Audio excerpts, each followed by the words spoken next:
দীর্ঘ শেখ হাসিনা যেদিন বাংলাদেশ ছেড়ে বেরিয়ে এসেছিলেন 2024-এ, সেই নির্দিষ্ট দিনের পর থেকে ভারতের সঙ্গে মোহাম্মদ ইউনূসের সম্পর্ক দিনকে দিন খারাপ হয়েছে। এমনকি নির্বাচনের আগে কয়েকদিন আগে পর্যন্ত সেভেন সিস্টার্সকে দিয়ে গুলিয়ে ম্যাপের মধ্যে ঢুকিয়ে সেটা পাকিস্তানের জেনারেল যখন বাংলাদেশে এসেছেন তার হাতে পর্যন্ত তুলে দেওয়া হয়েছে। মানে এই রকম পর্যায়ে ভারত বিদ্বেষ, 7 দিনে কলকাতা দখল করে নেব আমরা বলতেও শুনেছিলাম। তাহলে কি তারেক আসার পরে সেই বাংলাদেশের সঙ্গে সম্পর্কটা আবার আগের মতো হবে? আগের মতো হবে এটা বলাটা অতিরঞ্জিত, তবে হ্যাঁ সবসময় একটা বিগিনিং থাকে, একটা শুরু তো হবে কোথাও থেকে। আক্রান্ত নেব তবে তো সেঞ্চুরিটা করবো। পয়েন্টটা হলো যে সেটা ভারতবর্ষই একটা রান তো প্রথম দিনই নিয়ে নিয়েছে, যখন ম্যাডাম জিয়ার এক্সপায়ারির খবরটা বেরিয়েছে, যখন ম্যাডাম জিয়া শেষ যাত্রায় যাচ্ছেন, তখন আমাদের নিজে গেছেন, গিয়ে তাদের ফ্যামিলির পাশে দাঁড়িয়েছেন, আমাদের কন্ডোলেন্স জানিয়েছে, which is like a responsible diplomacy. এই রেসপন্সিবল ডিপ্লোমেসিকে তো উত্তর দেওয়া যায় রেসপন্সিবল ডিপ্লোমেসি দিয়েই। যখন উনি গিয়ে যখন বারংবার বলছেন যে আমি পাশে দাঁড়াচ্ছি, আজকে যখন উনি ইলেক্টেড হয়েছেন, আমাদের প্রাইম মিনিস্টার একটা টুইট করেছেন, একটা টুইটে উনি ক্লিয়ার কাট লিখেছেন যে আমরা we stand and we congratulate. আমরা সেই টুইটটাও দেখাবো। এবার আমাদের স্পোকসপারসন রণদীপ জয়সওয়াল স্যার বা আমাদের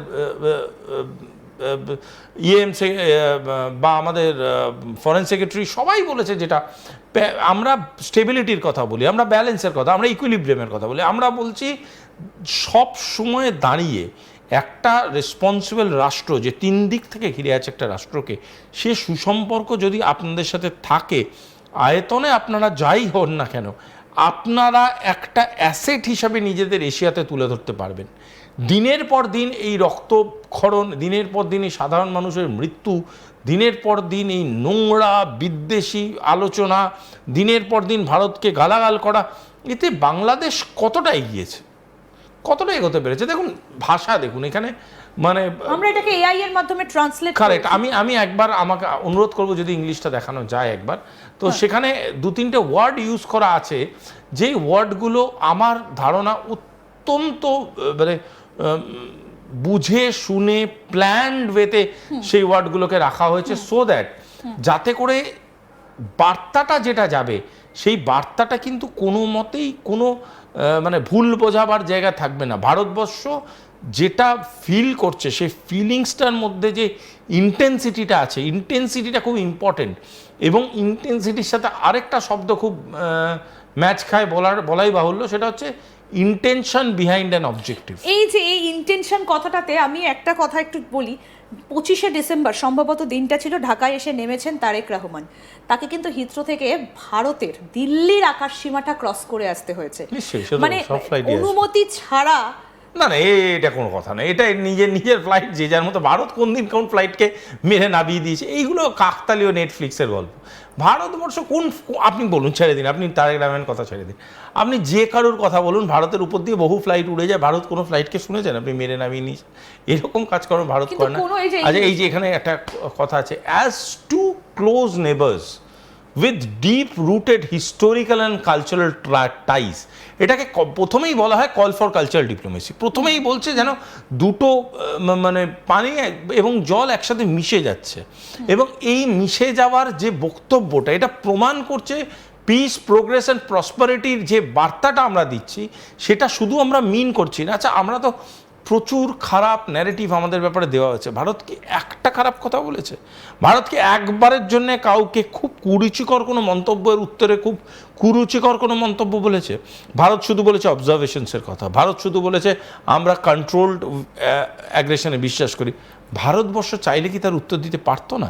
কিন্তু ভারতবর্ষ সেই ডিপ্লোমেসিতে বিশ্বাসই করে না।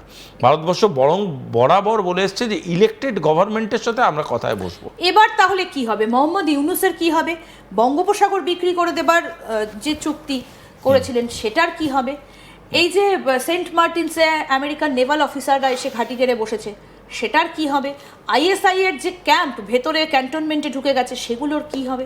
দেখুন, আমি তারেক রহমানের স্পোক্স পারসন নই, তো উনি ভালো বলতে পারেন। প্রধানমন্ত্রী উনি হয়েছেন, হেডেক উনি নিন, এগুলো উনার দেশের প্রবলেম। আমি এটা বলতে চাই যে দেখুন, তৃতীয় যে কোনো দেশ যদি কোনো একটা দেশের মধ্যে ঢোকে, বা দ্বিতীয় যে কোনো দেশ একটা দেশের মধ্যে যদি ঘাঁটি গাড়া শুরু করে, সেটা সেই দেশের গভর্নমেন্টের ফুলিশনেস বলে আমরা ধরি।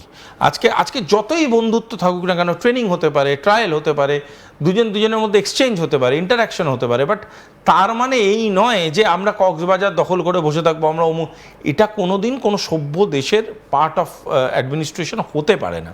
সুতরাং সেটাকে কনসিডার করলে এটা পরিষ্কারভাবে বলে দেওয়া যায় যে তারেক রহমান যদি চান বাংলাদেশ থেকে এই তাদের যে তৃতীয়, মানে ভারতের পার্সপেক্টিভে যে থার্ড অ্যাসাইনমেন্টস, মানে যারা আসছে তাদেরকে হ্যান্ডেল করাটা খুব প্রয়োজনীয়। দেখুন, ইন্ডিপেন্ডেন্ট গ্রোথের জায়গায় বাংলাদেশ নেই, বাংলাদেশকে ডিপেন্ড করতে হবেই, কিন্তু সেই ডিপেন্ডেন্সিটা ওয়েস্ট কেন?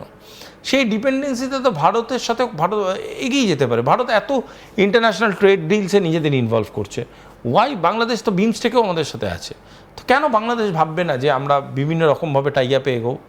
বাংলাদেশ যদি অল্টারনেট থিওরিটাকে সব কিছুকেই ক্রাইসিসের মধ্যে দিয়ে ভাবতে শুরু করে, সেটা তো হতে পারে না। তবে আমার এই কথাগুলো আজকে আমি বলছি, এইগুলো আমার কাছে কোথাও গিয়ে মনে হচ্ছে একটু হলেও ইররেলেভেন্ট। কারণটা হলো যে সময় যেদিকে এগোচ্ছে সেখানে বাংলাদেশ তো একটা দেরায় দুরুস্তায়, একটা তো ভোট হলো, আমরা এই ভোট নিয়ে হয়তো কোটি বার আলোচনা করেছি আমি আর আপনি, সে ভোট তো হলো। ইউনূস কি করবেন এবার?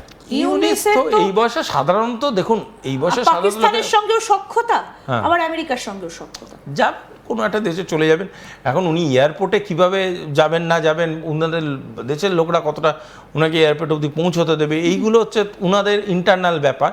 তবে এইটুকুনি আমার ধারণা যে এই যে মোহাম্মদ ইউনূস যে বাংলাদেশের ক্ষতিটা করে গেল, এই ক্ষতিটাকে মানে মারাত্মক রকমভাবে রিট্রিভ করা, বা এই ক্ষতিটাকে মারাত্মক রকমভাবে বাংলাদেশকে বাঁচানো এই ক্ষতিটার অবস্থানটা থেকে, এইটা কিন্তু খুব প্রয়োজনীয় একটা বিষয়, এটা ভীষণ প্রয়োজনীয় একটা বিষয়। এখানে আরো বেশ কতগুলো জিনিস ভীষণভাবে প্রাসঙ্গিক। আমরা বাংলাদেশের সাংবাদিকদের সঙ্গে আলোচনা করছিলাম, তারা বলছিলেন যে এবারের এই নির্বাচনটা, অনেকে বলছেন যে এই নির্বাচনটা ঠিকমতো হয়নি, কারণ আওয়ামী লীগকে বাইরে থাকতে হয়েছে। যে সরকারের ম্যান্ডেটে ভোটটা হয়েছে, মানে যে সরকার এই ভোটটা করালো, সেই সরকার অবৈধ সরকার, সংবিধানে তাদের কোনো রকম কোনো ক্ষমতা দেওয়া নেই। সুতরাং তাহলে এই ভোটটা কি আদৌ বৈধ? না, তাহলে ভোটটা করাতো এটা নিয়ে তারা একটা প্রশ্ন, ভোটটা করাতো কে? উনি যিনি বক্তব্যটা দিয়েছে, ভোটটা তো করাতে হবে, কে করাবে? এই সরকার অবৈধ মেনে নিলাম, বৈধ সরকারকে আনতে গেলে তো একটা তো ভোট করাতে হবে, ভোটটা কে করাবে? আমেরিকা, ইন্ডিয়া, ভোটটা কে করাবে? United Nations, Commonwealth. দেখুন, আমি আপনাকে বলি, পার্সপেক্টিভ একটা রাজনৈতিক এবং কূটনৈতিক বিষয়সম্মত হাজার একটা থাকতে পারে, একটা বিষয়সম্মত সব কিছুকে গুরুত্ব দিলে চলবে না। পয়েন্টটা হচ্ছে ভোট বাংলাদেশের নিয়ারেস্ট সলিউশন